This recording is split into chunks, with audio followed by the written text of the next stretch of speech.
कैसे हैं दोस्तों। आज हम अपनी क्लास चालू कर रहे हैं RAC तीसरा सेट CITS का। तो आप बने रहिए हमारे साथ। तो आपकी भी प्रैक्टिस होगी, हमारी भी प्रैक्टिस होगी। चलिए चालू करते हैं। पहला क्वेश्चन ये रहा आपकी स्क्रीन से सामने। केशिका ट्यूब में विस्तार प्रक्रिया के दौरान रेफ्रिजरेंट एंथैल्पी क्या है। को बताना है कि केशिका प्रक्रिया जो होती है, केशिका ट्यूब में विस्तार प्रक्रिया होती है ना, उसमें जो रेफ्रिजरेंट की एंथैल्पी है वो क्या है, घटती है कि बढ़ती है कि समान रहती है कि घट भी सकती है और बढ़ भी सकती है, तो हमको बताना है। ठीक है ना। तो चलिए बताइए क्या है। तो क्या है पहले का, समान रहती है। जब केशिका ट्यूब में विस्तार प्रक्रिया के दौरान रेफ्रिजरेंट एंथैल्पी जो है वो क्या होती है, समान रहती है। दूसरा, कौन सा रेफ्रिजरेंट HFC समूह से संबंधित है, R11, R22, R134A, R290। तो दूसरे का क्या आंसर है, A3, R134A। घरेलू रेफ्रिजरेंट की क्षमता लगभग कितनी होती है, 0.1 टन, 0.5 टन, 1.0 टन या 1.5 टन। जो घरेलू रेफ्रिजरेटर की क्षमता कितनी होती है बताइए, कितनी होती है, 0.1 टन, 100 kg। ठीक है। तीसरे का क्या है, 100 kg। चौथा, इंसुलेशन सामग्री के चयन में हानिकर गुण कौन सा है, पानी के प्रति प्रतिरोध, उच्च तापीय चालकता, अदहनीय और भार में हल्का। इंसुलेशन सामग्री के चयन में हानिकर गुण मतलब ये इंसुलेशन सामग्री में होना नहीं चाहिए। तो क्या है चौथे का क्या है, उच्च तापीय चालकता। उच्च तापीय चालकता होगी तो क्या होगा कि इंसुलेशन का काम ही नहीं हो तो फिर। ठीक है। किस प्रकार के फिल्टर संपीड़ित वायु प्रणालियों से वाष्प, हानिकारक रसायनों और गंध को हटाते हैं, ऑपलाइट फिल्टर, स्टेरलाइट फिल्टर, कोलेंसिंग फिल्टर, अवशोषण सक्रिय कार्बन फिल्टर। तो क्या है, किस प्रकार के फिल्टर संपीड़ित वायु प्रणालियों से वाष्प, हानिकारक रसायनों और गंध को हटाते हैं। पांचवे को क्या है, अवशोषण सक्रिय कार्बन फिल्टर। क्या है, अवशोषण सक्रिय कार्बन फिल्टर। रेफ्रिजरेटिंग प्रभाव के लिए एंथैल्पी में अंतर कहाँ लिया जाता है, कंप्रेसर में, कंडेंसर में, इवोपरेटर में, एक्सपेंशन डिवाइस में। रेफ्रिजरेटिंग प्रभाव के लिए एंथैल्पी में अंतर, तो क्या है छठवें का, इवोपरेटर में जो अंतर है उसी के लिए हम एंथैल्पी का अंतर देखते हैं ना। इवोपरेटर के अंतर जो है एंथैल्पी का वहां देखते हैं, कहाँ, रेफ्रिजरेटिंग प्रभाव में। तो क्या है इसका आंसर, इवोपरेटर। कौन सा कारक कंडेंसर की ताप अस्वीकृति क्षमता को प्रभावित करता है, चोक्ड कंडेंसर, कंडेंसर में कूलिंग माध्यम का प्रभाव दर से, रेफ्रिजरेंट और कूलिंग माध्यम के बीच अंतर से, कंडेंसर में रेफ्रिजरेंट का प्रभाव दर। क्या है, चोक्ड कंडेंसर। कौन सा कारक कंडेंसर की ताप अस्वीकृति क्षमता को प्रभावित करता है, चोक्ड कंडेंसर। सातवां, रेफ्रिजरेंट में इवोपरेटर ट्यूब बनाने के लिए किस सामग्री का उपयोग किया जाता है, इस्पात, तांबा, पीतल, कांसा। रेफ्रिजरेंट में इवोपरेटर ट्यूब बनाने के लिए किस सामग्री का उपयोग किया जाता है, तो आठवें का क्या है, तांबा। वाष्पीकरणकर्ता में प्रशीतक प्रवेश करने की स्थिति क्या है, निम्न दबाव, निम्न तापमान तरल, उच्च दबाव, उच्च तापमान तरल, निम्न दबाव, निम्न तापमान वाष्प, उच्च दबाव, उच्च तापमान वाष्प। तो नौवे का क्या है, निम्न दबाव होता है, लो प्रेशर होता है, लो टेम्परेचर और लिक्विड होता है। पहला वाला। सेकेंडरी रेफ्रिजरेंट के साथ किस एप्लीकेशन का उपयोग किया जाता है, घरेलू रेफ्रिजरेटर, बर्फ संयंत्र, deep freezer, water cooler. Secondary refrigerant के साथ किस एप्लीकेशन का उपयोग किया जाता है, domestic refrigerator, ice plant, deep freezer, water cooler. तो क्या है? बर्फ संयंत्र। क्या है? Ice plant. 10 हो गए थे। 11वां, कोल्ड स्टोरेज में किस इंसुलेशन सामग्री का उपयोग किया जाता है? पीयूएफ, थर्मोकोल, कॉर्क, ग्लास वुल। किसमें? कोल्ड स्टोरेज में। 11वें का क्या आंसर है? पीयूएफ। किसका उपयोग किया जाता है? पीयूएफ जो है कोल्ड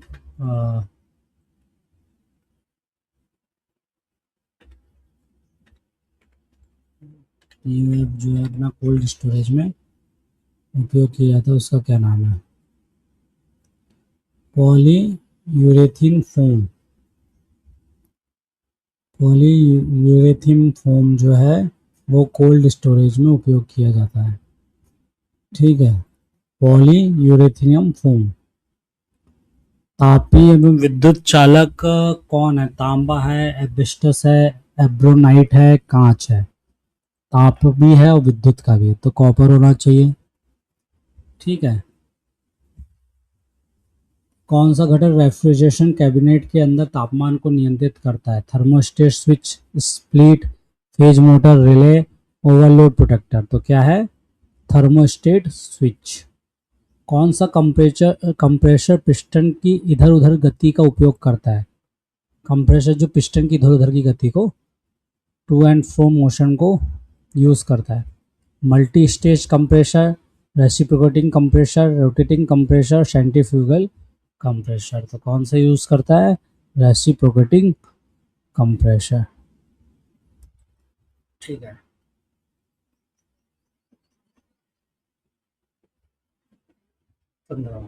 रेसिप्रोकेटिंग कंप्रेशन की तुलना में सेंट्रीफ्यूगल कंप्रेशन की दक्षता क्या है? अधिक है, कम है, समान है, कम अथवा समान है। तो क्या है? कम है। रेसिप्रोकेटिंग कंप्रेसर की तुलना में सेंट्रीफ्यूगल कंप्रेसर की दक्षता कम है। रेसिप्रोकेटिंग ज़्यादा इफिशियंस है। ठीक है। वायु शीतलित, वायु जो शीतलन है, वायु जो शीतलन है 16 नंबर का, वायु शीतली कंडीशन की तुलना में जल शीतली कंडेंसर की ऊष्मा अंतरण दल क्या है? हीट ट्रांसफर रेट किस में ज़्यादा है, वायु में कि जल में? तो क्या है? जल में। 16 का क्या है? जल में। 17, किस प्रकार का कंडेंसर शीतलन माध्यम के रूप में हवा और पानी दोनों का उपयोग करता है? सेल और ट्यूब, सेल और कॉइल, वायु कूलित, वाष्पशील। क्या है 17 का? वाष्पशील। क्या है? इवोपरेटिव। इसके व्यास के संबंध में केशिका ट्यूब में दबाव स्तर में क्या भिन्नता है?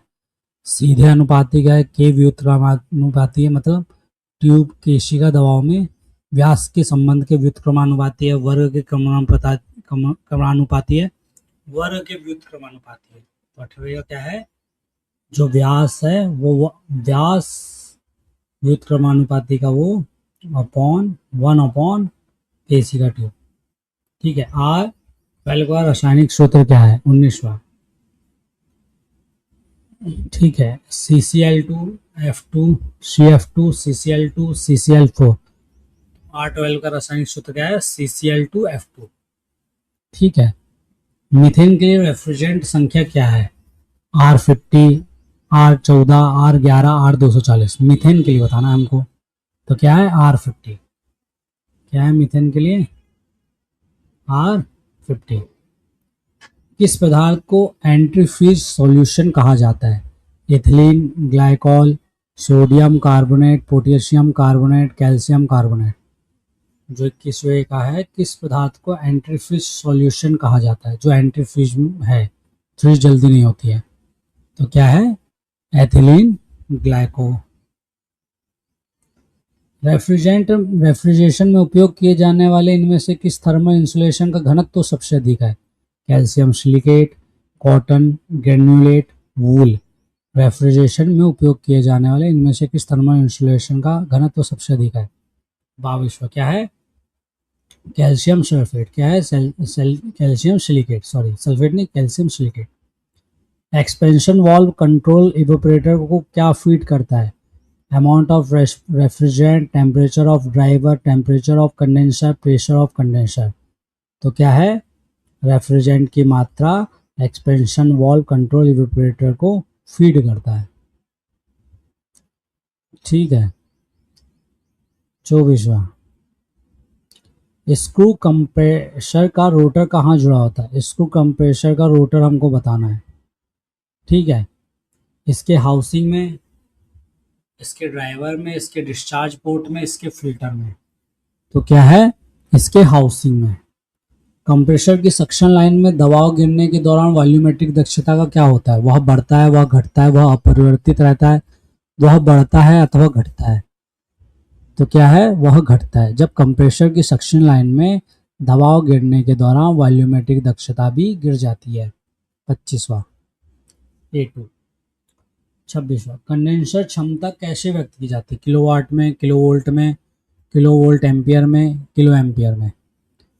तो किस में कंडेंसर क्षमता व्यक्त की जाती है? तो 26वें का क्या है, किलो वाट में। थर्मल इंसुलेशन क्या करता है? Prevent heat transmission, allow heat transmission, prevent sound, allow sound. क्या है, प्रिवेंट हीट ट्रांसमिशन। किस कंप्रेसर में खराब आंशिक भार दक्षता होती है? Scroll compressor, reciprocating compressor, screw compressor, centrifugal compressor. आंशिक भार दक्षता खराब होती है, मतलब जो पार्शियल लोड इफिशियंसी है वो बहुत ही कम होती, पुअर होती है। तो क्या है, सेंट्रीफ्यूगल कंप्रेसर में हमारी जो दक्षता है, भार दक्षता, वो सबसे कम होती है, घटिया होती है मतलब। क्यों कंप्रेसर में प्रवेश करने वाले रेफ्रिजरेंट को थोड़ा गर्म करना वांछनीय है? कंप्रेसर से रेफ्रिजरेंट ऑयल निकालने से रोकने के लिए, कंप्रेसर से में वाष्प रेफ्रिजरेंट के प्रवेश करने से रोकने के लिए, कंप्रेसर को गर्म रखने के लिए, कंप्रेसर में तरल रेफ्रिजरेंट के प्रवेश करने से रोकने के लिए। तो क्या है, कंप्रेसर में तरल रेफ्रिजरेंट के प्रवेश करने से रोकने के लिए हम कंप्रेसर में प्रवेश करने वाले रेफ्रिजरेंट को थोड़ा गर्म करते हैं, ताकि कंप्रेसर में तरल रेफ्रिजरेंट के प्रवेश करने से रोका जा सके। गैर पारंपरिक रेफ्रिजरेंट ना, गैर पारंपरिक रेफ्रिजरेंट है, गैर पारंपरिक रेफ्रिजरेंट सिस्टम की वोर्टेक्स ट्यूब में कौन सा रेफ्रिजरेंट के रूप में कार्य करता है? वायु, ऑक्सीजन, हाइड्रोजन, नाइट्रोजन। गैर पारंपरिक रेफ्रिजरेंट सिस्टम की वोर्टेक्स ट्यूब में कौन सा रेफ्रिजरेंट के रूप में कार्य करता है? तो क्या है, 30वें का क्या आंसर है, नाइट्रोजन। पल्स ट्यूब रेफ्रिजरेशन में कौन सा कार्यशील द्रव चुना जाता है? Helium, carbon dioxide, nitrogen, ammonia. Pulse tube refrigeration में कौन सा कार्यशील द्रव चुना जाता है? Helium, carbon dioxide, nitrogen, ammonia. तो क्या है, हीलियम। कौन सा कंप्रेसर वाणिज्य प्रणालियों में रेफ्रिजरेंट वाष्प की बड़ी मात्रा को संभालता है? Reciprocating compressor, centrifugal compressor, screw compressor, rotary compressor. Compressor वाणिज्यिक प्रणालियों में रेफ्रिजरेंट वाष्प की बड़ी मात्रा को संभालता है। 32वां क्या है, सेंट्रीफ्यूगल कंप्रेसर जो है वो वाणिज्यिक प्रणालियों में रेफ्रिजरेंट वाष्प की बड़ी मात्रा को संभालता है, सेंट्रीफ्यूगल कंप्रेसर। 32वां, कौन सा पदार्थ कूलिंग टावर के अंदर हवा और पानी के बीच संपर्क सतह और समय को बढ़ाता है? कौन सा पदार्थ है जो कूलिंग टावर के अंदर हवा और पानी के बीच संपर्क सतह और समय को बढ़ाता है? Insert, pack, feel, core. तो कौन सा सम है, फील जो है, FILL, वो कूलिंग टावर के अंदर हवा और पानी के बीच संपर्क सतह और समय को बढ़ाता है। बड़े पदार्थों को हटाने के लिए पानी के पूर्व ट्रीटमेंट में क्या उपयोग किया जाता है? बैक्टीरिया, ऑयल और ग्रीस, वायु और स्क्रीन।